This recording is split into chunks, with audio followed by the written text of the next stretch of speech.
नमस्कार, आप देख रहे हैं खबरों का सबसे विश्वसनीय और धमाकेदार बुलेटिन न्यूज ब्लास्ट और आपके साथ में विजेंद्र सोलंकी। कोरोना की संभावित तीसरी लहर को लेकर गहलोत सरकार गंभीर है। मुख्यमंत्री अशोक गहलोत ने आमजन से ट्वीट कर अपील की और कहा कि कोरोना की तीसरी लहर को रोकने के लिए कोविड प्रोटोकॉल की पालना करनी चाहिए। घर से बाहर हमेशा मास्क लगाएं, सोशल डिस्टेंसिंग की पालना करें, अपनी बारी आने पर वैक्सीन जरूर लगवाएं। आजकल लक्षण दिखने पर भी लोग टेस्ट नहीं करवाते, ऐसा ना करें। कोविड के लक्षण दिखने पर टेस्ट जरूर करवाएं। मुख्यमंत्री अशोक गहलोत लगातार कोरोना की तीसरी लहर को लेकर गंभीर हैं और वो बार बार अलर्ट भी करते हैं। इसी चक्कर में मुख्यमंत्री अशोक गहलोत ने स्कूलों को नहीं खोला, जबकि पड़ोसी राज्यों के अंदर स्कूलों को खोल दिया गया। और अब एक बार फिर से मुख्यमंत्री अशोक गहलोत तीसरी लहर को लेकर गंभीर नजर आ रहे हैं। उन्होंने बाकायदा ट्वीट किया और ट्वीट करते हुए उन्होंने कहा कि कोरोना की तीसरी लहर को रोकने के लिए कोविड प्रोटोकॉल की पालना करें। अगर आप घर से बाहर जा रहे हैं तो मास्क का इस्तेमाल जरूर करें। बाहर अगर जा रहे हैं तो सोशल डिस्टेंसिंग भी मेंटेन करें, इसकी पालना करें। और जैसे ही आपकी बारी आती है वैक्सीन जरूर लगवाएं। इस सोच में ना रहे कि कोरोना जा चुका है और इस चक्कर में वैक्सीन ना लगवाएं। जैसे ही बारी आती है अपनी वैक्सीन जरूर लगवाएं। मुख्यमंत्री जनता को अलर्ट भी कर रहे हैं। वो कह रहे हैं कि आजकल लक्षण दिखने पर भी लोग टेस्ट नहीं करवाते, ऐसा ना करें। कोविड के लक्षण दिखने पर टेस्ट जरूर करवाएं, क्योंकि जिस तरीके से वेदर चेंज हुआ उसके बाद सर्दी, जुकाम, बुखार ये सामान्य प्रक्रिया है। लेकिन बहुत से लोग कोरोना के टेस्ट नहीं करवा रहे हैं। हालांकि मौसमी बीमारी हर बार होती है। इस वक्त भी सर्दी जुकाम के बहुत ज्यादा केसेस बढ़ रहे हैं। शायद मुख्यमंत्री इसको लेकर भी गंभीर हैं। वो कह रहे हैं कि अगर आपको टेस्ट आना बंद हो गया है, अगर आपको बुखार है, अगर आपको सांस लेने में दिक्कत आ रही है, जुकाम लगातार है, तो फिर आप अपनी ही एहतियात के तौर पर, अपनी ही संतुष्टि के लिए कम से कम कोरोना का टेस्ट करा लीजिए। क्योंकि अगर आप वक्त पर कोरोना का टेस्ट करा लेंगे तो आपको प्रोटेक्ट करना आसान हो जाएगा, आपका इलाज करना आसान हो जाएगा और आप दूसरों को संक्रमण फैलाने से भी बच जाएंगे। आप कैरियर के तौर पर इस्तेमाल नहीं होंगे। क्योंकि अगर हम सब अपनी जिम्मेदारी समझ लें, यानी कि मास्क का इस्तेमाल करें, सोशल डिस्टेंसिंग मेंटेन करें, वैक्सीन जैसे ही बारी आती है वैक्सीन लगवा ली जाए। और अगर लक्षण दिखते हैं, यानी कि अगर स्मेल आना बंद हो जाता है, टेस्ट आना बंद हो जाता है, सांस लेने में तकलीफ हो, बुखार हो, जुकाम हो, तो फिर कोविड टेस्ट करा लिया जाए। हो सकता है कि आपको मौसम की वजह से, मौसम में बदलाव की वजह से बुखार आए, लेकिन कम से कम ये संतुष्टि होगी कि या तो कोरोना है या नहीं। अगर होंगे तो बाकियों को पहुंचाने से बच जाएंगे, परिवार को संक्रमित करने से बच जाएंगे और आपका वक्त पर इलाज भी हो पाएगा। पूर्व प्रधानमंत्री स्वर्गीय राजीव गांधी की जयंती कल। राजीव गांधी की जयंती पर कांग्रेस सेवा दल का बड़ा कार्यक्रम। 1998 के बाद पहली बार सेवा दल का दिल्ली में विशाल कार्यक्रम रखा गया है। कल कांग्रेस सेवा दल निकालेगा लोकतंत्र बचाओ तिरंगा यात्रा। कांग्रेस मुख्यालय से वीर भूमि तक पैदल मार्च के साथ तिरंगा यात्रा निकाली जाएगी। दोपहर 12 बजे बड़ी संख्या में कार्यकर्ता तिरंगा यात्रा निकालेंगे। देश भर से करीब 10,000 सेवा दल के कार्यकर्ता इसमें शामिल होंगे। अगर बात राजस्थान की जाए तो राजस्थान से करीब 2000 से ज्यादा कार्यकर्ता यात्रा में शामिल होंगे, यानी कि लगभग 20% कार्यकर्ता सिर्फ राजस्थान से जाएंगे। सेवा दल के कार्यकर्ताओं को राहुल गांधी संबोधित भी करेंगे। यानी कल कांग्रेस के लिए बड़ा दिन और पूर्व प्रधानमंत्री स्वर्गीय राजीव गांधी की जयंती कल है। और ऐसे में सेवा दल का कार्यक्रम न सिर्फ सेवा दल को मजबूती देगा, बल्कि जो कांग्रेस का संगठन जमीनी स्तर पर काम करता है उसमें ऊर्जा भरने का काम भी कल किया जाएगा। फर्स्ट इंडिया अखबार में राजेंद्र छाबड़ा की report, junior officer spell Doom for collector SP. जिले में राजकाज में बढ़ गई राजनीतिक दखलंदाजी। कलेक्टर और एसपी के लिए काम करना मुश्किल हो गया है। अवैध खनन के लिए चर्चित एक जिले का उदाहरण भी बाकायदा दिया गया। पिछली ट्रांसफर लिस्ट में बदले गए 6 आरएएस अधिकारी, एडीएम और एसडीएम स्तर के अधिकारी, जिले के एक प्रभारी कांग्रेस नेता की पसंद के अधिकारी लगाए गए। यानी कि पहले जो लगे वो पसंद के नहीं थे। एक और लिस्ट जारी हुई और उसमें पसंद के आरएएस अधिकारी लगा दिए गए। इन अधिकारियों के नाम सुझाए 2 साल से जमी एक महिला आरएएस ने। यह महिला आरएएस है नेताजी की खास और विश्वस्त। ऐसे में महिला आरएएस की हाजिरी में लगाए गए नए अधिकारी। नेता और महिला आरएएस के हाथ में जिले का प्रशासन है। कमाल की बात यह है कि कलेक्टर और एसपी बेसब्री से इंतजार कर रहे हैं। कलेक्टर जो एक जिले का प्रथम नागरिक और एसपी जिनके ऊपर पूरे जिले की सुरक्षा, वो भी इस तरीके से महसूस कर रहे हैं कि ब्यूरोक्रेसी में पॉलिटिकल हस्तक्षेप तेजी से बढ़ रहा है। और अब बात करते हैं किशनपोल विधायक अमीन कागजी के शक्ति प्रदर्शन की। आज पार्षदों से संवाद कार्यक्रम आयोजित कर किया शक्ति प्रदर्शन। किशनपोल विधानसभा के सभी वार्डों के कांग्रेसी पार्षद, यहां तक कि निर्दलीय पार्षदों और पार्षद प्रत्याशियों को भी एक मंच पर लाया गया। इस दौरान mayor Munesh Gurjar, deputy mayor Aslam Farooqui, निगम सीईओ अवधेश मीणा सहित निगम के तमाम अधिकारियों को अपने आवास पर बुलाया गया। पार्षदों और पार्षद प्रत्याशियों ने हेरिटेज निगम प्रशासन के समक्ष खुलकर अपनी बात रखी। आज के पार्षदों से संवाद कार्यक्रम से राजनीतिक प्रेक्षकों का आकलन कि हेरिटेज निगम में कमेटी गठन की कवायद से जोड़कर इस शक्ति प्रदर्शन को देखा जा रहा है।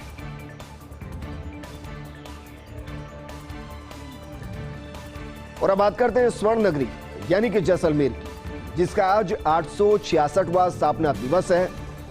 भारत पाक युद्ध, परमाणु परीक्षण का रेडिएशन, 50 अकाल, अब कोरोना और फिर भी स्वर्ण नगरी के सौंदर्य का सैलानियों में क्रेज जबरदस्त बना हुआ है।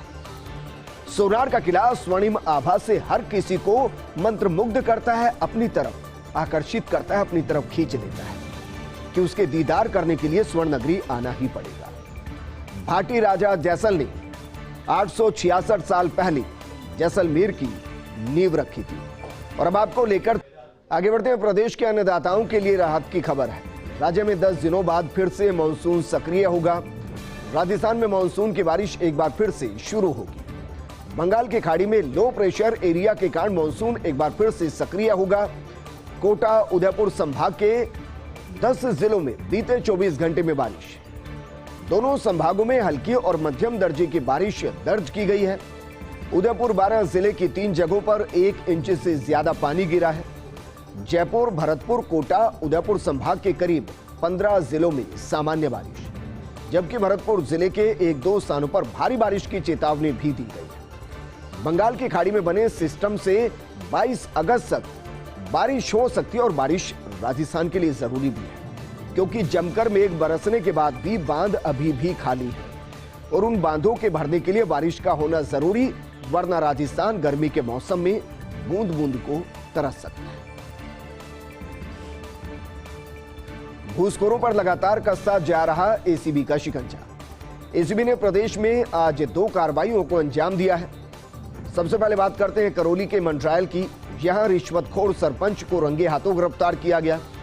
सरपंच, जिसका नाम शिवचरण जाटव है, उसको 3000 रुपए की घूस लेते हुए एसीबी ने रंगे हाथों दबोच लिया। दरअसल परिवादी का पट्टा दुरुस्त करने के एवज में यह रिश्वत मांगी गई थी, लेकिन अब घूसखोरी के चक्कर में सलाखों में जाना पड़ेगा। दूसरी घटना है पाली के अंदर रोडवेज बस का परिचालक, जिसका नाम अशोक बिश्नोई है, उसको एसीबी की टीम ने ट्रैप किया है। दरअसल अशोक बिश्नोई ने बिल और एरियर पास कराने के एवज में 2000 रुपए की घूस मांगी थी। एसीबी की लगातार कार्रवाइयों से घूसखोरों में खलबली है, लेकिन नोटों को देखकर शायद मन इनका ललचा जाता है और उसके बाद एसीबी इनको ट्रैप करती है, सलाखों के पीछे पहुंचाती है।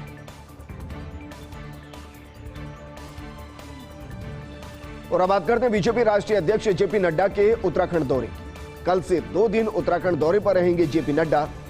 कल सुबह 10 बजे जोलीग्रांट एयरपोर्ट पहुंचेंगे नड्डा। भनियावाला, छिंदरवाला, नेपाली फार्म, रायवाला में उनका स्वागत होगा। भूपतवाला स्थित एक होटल के अंदर जेपी नड्डा रुकेंगे और इसी होटल में पार्टी के सारे कार्यक्रम होंगे। अगर बात पहले दिन की करें तो पहले दिन प्रदेश पदाधिकारी, जिला अध्यक्ष, मोर्चा के अध्यक्ष और महामंत्रियों के साथ जेपी नड्डा मंथन करेंगे। आगामी चुनाव को लेकर मंथन करेंगे। 4 बजे सांसद, विधायक और मंत्रियों के साथ उनकी मीटिंग रखी गई है, जबकि प्रदेश अध्यक्ष और उनके महामंत्रियों के साथ अलग से मीटिंग की जाएगी। अब बात करते हैं 21 अगस्त की। 21 अगस्त को रायवाला में नड्डा पूर्व सैनिकों के साथ संवाद कार्यक्रम के अंदर हिस्सा लेंगे। शनिवार शाम को हरिद्वार में साधु संतों से मुलाकात करने का उनका कार्यक्रम है।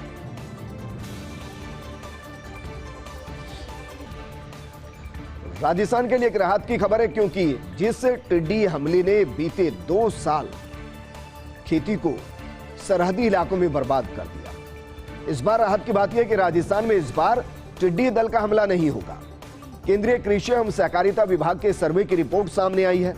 इस साल बदल गया है ईरान से चलने वाली हवा का रुख, और इस वजह से पाकिस्तान भी नहीं पहुंचेगा टिड्डी दल। इस बार सऊदी अरब भी पार नहीं कर पाएगा टिड्डी दल। अगले 5 साल तक टिड्डियों का हमला नहीं होने की संभावना है, क्योंकि बीते 2 साल टिड्डियों ने राजस्थान, गुजरात में जमकर तबाहियां मचाई। इसके बाद केंद्र की तरफ से राजस्थान और गुजरात में सर्वे भी किया गया। गुजरात की पालमपुर, भुज, राजस्थान के जैसलमेर, बाड़मेर में सर्वे किया गया।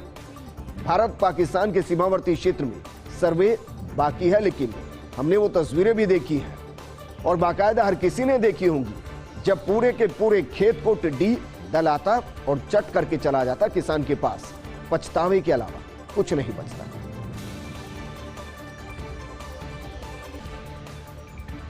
और अब बात करते हैं बीजेपी की, जिसमें खत्म होता दिख रहा पोस्टर बोर्ड। आज भूपेंद्र यादव की जन आशीर्वाद यात्रा में दिखा नजारा, धड़ेबंदी और खींचतान कम करने की दिखी कवायद। सभाओं के मंच से लेकर पोस्टर्स में दिखी सभी नेताओं की तस्वीरें। वसुंधरा राजे के भी सभी जगह पोस्टर्स लगाए गए। राजस्थान बीजेपी के आधिकारिक अकाउंट पर भी राजे की तस्वीर दिखी है। जन आशीर्वाद यात्रा के जारी किया डिजिटल पोस्टर में भी राजे की फोटो शामिल की गई है। आज भिवाड़ी से भूपेंद्र यादव ने शुरू की है जन आशीर्वाद यात्रा। 3 दिन तक 417 किलोमीटर का सफर भूपेंद्र यादव तय करेंगे।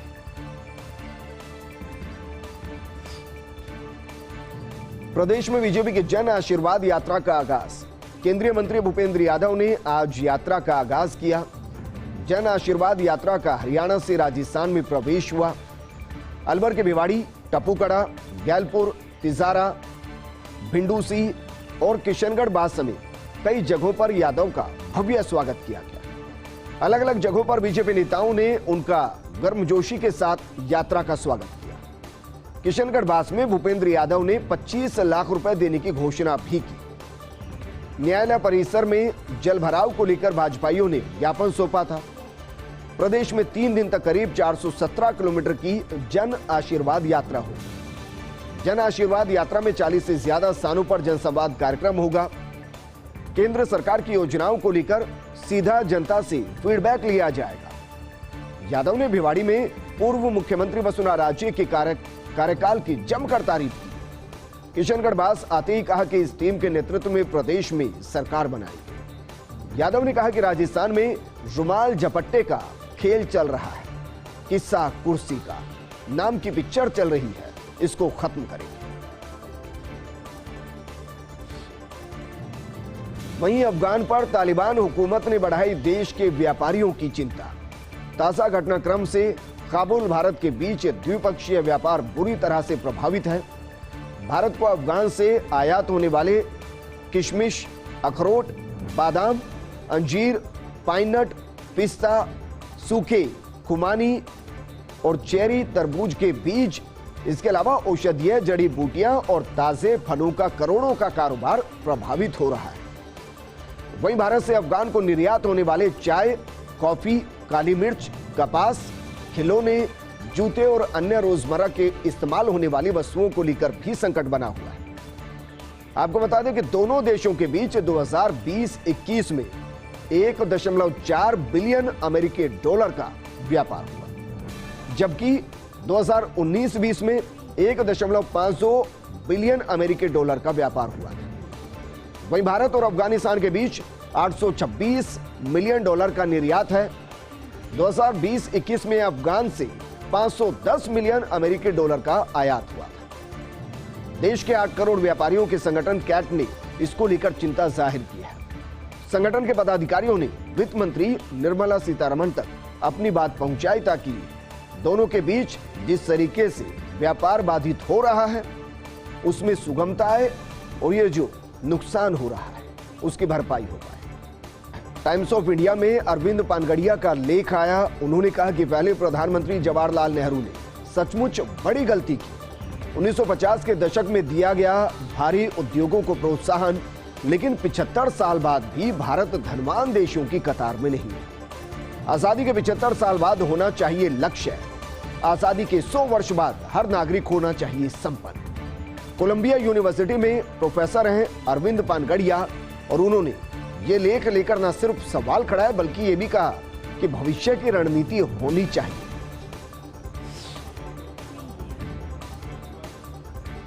पर्यटन निगम को उम्मीद, रेलवे निभाएगा बड़े भाई की जिम्मेदारी। लॉकडाउन के चलते पैलेस ऑन व्हील्स के पिछले सत्र में 7 फेरे रद्द हुए थे। शाही ट्रेन में करीब 553 पर्यटकों की बुक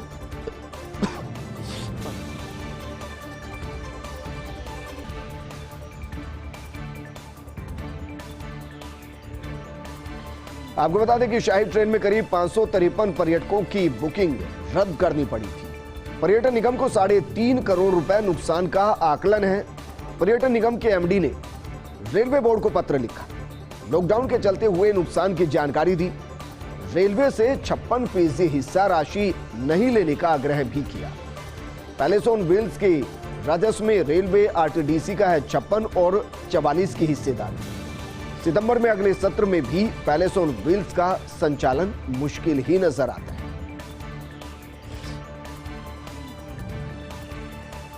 और बात करते हैं केंद्रीय मंत्री भूपेंद्र यादव के इंटरव्यू। उन्होंने कहा कि मैं मुख्यमंत्री पद का दावेदार नहीं, बीजेपी में वरिष्ठ नेताओं से मैं आज भी सीखता और समझता हूं। संगठन की मजबूती के लिए पार्टी जो भी निर्देश देगी वो मैं करूंगा।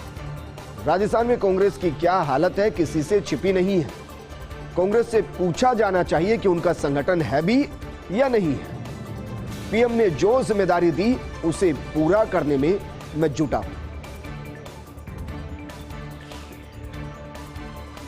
और अब बात करते हैं ड्रोन घोटाले की, जिसमें वन विभाग क्या वाकई में मौन है। 50 करोड़ का एंटी पोचिंग सिस्टम फेल होने के बाद 5 नाकारा ड्रोन करोड़ों में खरीदे हैं वन विभाग ने। कमाल की बात यह है कि इन ड्रोन को उड़ाने पर विंग्स काम नहीं करते हैं। घटिया क्वालिटी के ये ड्रोन खरीदने के लिए करोड़ों रुपए दे दिए गए। वन महकमे में वन्य जीवों की जिंदगी से खिलवाड़ किया गया है। Anti poaching and surveillance system fail है, ड्रोन फेल है, प्रोजेक्ट लेपर्ड फेल है, वाइल्ड लाइफ मैनेजमेंट फेल है, मॉनिटरिंग फेल है, सूचना तंत्र फेल है, प्लानिंग फेल है, एग्जीक्यूशन फेल है। बाघ लापता है, पैंथर लापता है। आए दिन ह्यूमन और लेपर्ड कॉन्फ्लिक्ट की घटनाएं आ रही हैं, यानी कि दोनों के बीच में टकराव की स्थिति पैदा हो रही है। लापरवाही का आलम यह है कि कई जिलों में प्रशिक्षित रेस्क्यू स्टाफ ही नहीं है। रेस्क्यू टीम और प्राइवेट टाइगर ट्रैकर्स को सुरक्षा उपकरण और आवश्यक सुविधाएं दी ही नहीं गई। सवाल यह भी है कि आखिर ये क्या चल रहा है पर्यटन निगम के अंदर। 2 साल से नहीं हुआ पर्यटन निगम में ऑडिट, करोड़ों के वित्तीय लेखों का ऑडिट नहीं हुआ है। ऐसे में वित्तीय अनियमितताओं की आशंका बढ़ गई है, जबकि पिछले 2 साल में वित्तीय अनियमितता की हुई है दर्जन भर शिकायत। निजी फर्म से रख रखा था लेखा संधारण का अनुबंध। ऑडिट होने पर करोड़ों रुपए के मामले सामने आ सकते हैं। शाही ट्रेन, स्वदेश दर्शन योजना के कार्य, प्रसाद योजना के कार्य, इसके अलावा लाइट एंड साउंड शो सहित विभिन्न गतिविधियों के लेखों का भी ऑडिट नहीं किया गया है। अब बात करते हैं देश की शान रही पैलेस ऑन व्हील्स के भविष्य और संकट की। पैलेस ऑन व्हील्स के संचालन पर अभी नहीं हो सकता फैसला। शाही ट्रेन का पिछले सत्र के 60 ट्यूर और वर्तमान पूरा सत्र कोरोना की भेंट चढ़ चुका है। पिछले दिनों पर्यटन राज्य मंत्री डोटासरा ने संचालन को लेकर अधिकारियों से चर्चा जरूर की। सत्र से पूर्व शाही ट्रेन पर नहीं हो सका वार्षिक रखरखाव, यानी कि मेंटेनेंस नहीं हो पाई। जल्दी रेलवे के साथ वार्ता कर रखरखाव पर चर्चा भी की जाएगी। वहीं पर्यटन निगम अपनी 36 इकाइयों को लीज पर देगा। ऐसे में शाही ट्रेन को खुद संचालित करने या लीज पर देने का अभी तक कोई फैसला नहीं हुआ है। वैसे भी बिना रेल की अनुमति के शाही ट्रेन के भविष्य का फैसला संभव नहीं।